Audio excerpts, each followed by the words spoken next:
மகளிர் தின வாழ்த்துன்னு கூட எல்லாருக்கும் சொன்னாங்களா? சொல்லலையா? அக்கா தான் கை தாக்க சொல்லலை, நமக்கும் ஒருத்தரும் சொல்லலை.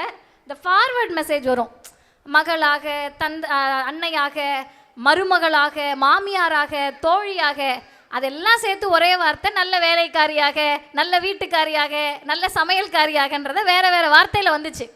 அப்போ இந்த மகளிர் தினத்திற்கு மோடி அவர்கள் பிரதமர் போன வருடம் ஒரு அறிவிப்பு கொடுத்தாரு. அது என்ன அறிவிப்புன்னு தாய்மார்கள் நல்லா கேட்டுக்கங்க.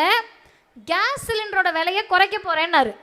உடனே பிஜேபி பாருங்கள் இந்த பிரதமரை கேஸ் சிலிண்டர் விலையை குறைக்கிறாருன்னாங்க. அது என்ன கணக்குன்னா, அம்மாமார்கள் ஆடி ஆஃபரில் போய் சேலை எடுப்பீங்கல்லம்மா, 2 சேலை 800 ரூபான்னு விற்பாங்க.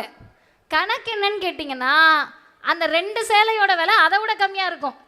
உங்கள் தலையில் 200 ரூபா 300 ரூபா அதிகமாக கட்டுறதுக்கு 2 சேலை 800 ரூபான்னுவாங்க. அது மாதிரி பிரதமர் பிஜேபி 1200 ரூபாய் இருந்த சிலிண்டர் விலையை 100 ரூபாய் குறைச்சதை கொண்டாடினாங்க.